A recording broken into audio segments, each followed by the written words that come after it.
बोध कथा जितेबाला अर्जुन जाऊे द्रौपदी स्वयंवर से प्रभु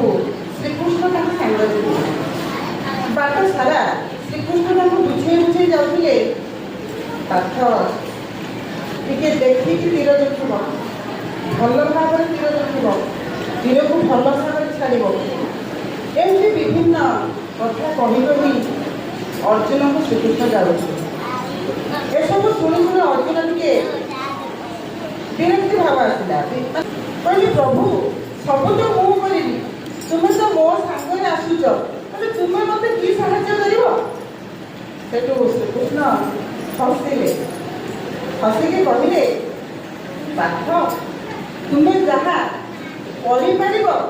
कथा तुम्हें कहूँ आ तुम्हें जोटा नईटा मुझे मो पर से तुम्हें छाड़ दियो तुम्हें जोटा न मुझे बुझे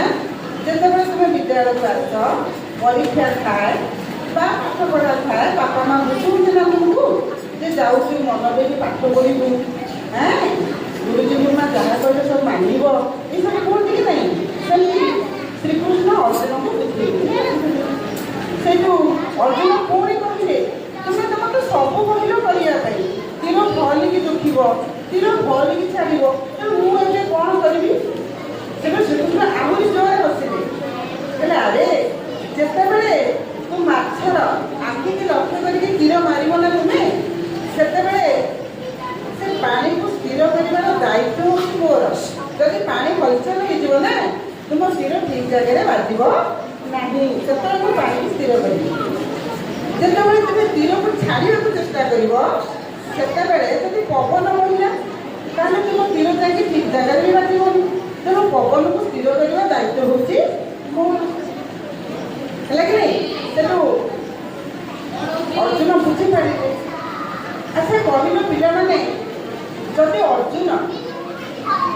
लक्ष्य ठीक रखिए ना जदि तीर को ठीक भाव में जोखिबे ना ताहले कौन तर लक्ष्य स्थिर रही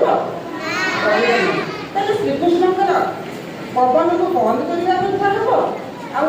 आनी को हलचल स्थिर रही बंद हो वृथा है कि नहीं तेणु आम ये अर्जुन को श्रीकृष्ण कौन बुझेले आम किसी काम करने को आमको पड़ो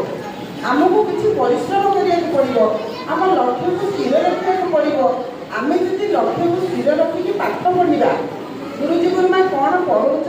मन देकी शुणा आमर लक्ष्य से पाठ में रही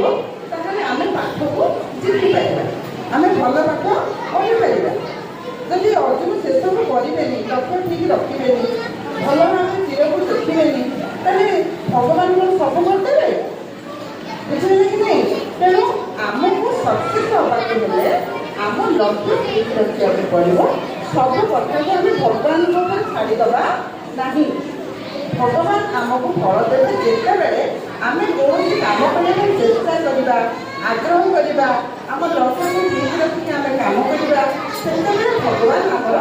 काम को देखिए आमको कहे जमी दरकार पड़े साहाय्य करने भगवान कहे ठीक से ही सी कहते पिलाने तुम्हें काम करने आगे चल तुम लक्ष्य को तुम्हें ठीक भाव में जगा लगे मुझे तुमको फल जहाँ तुम्हें कर निश्चित कर धन्यवाद।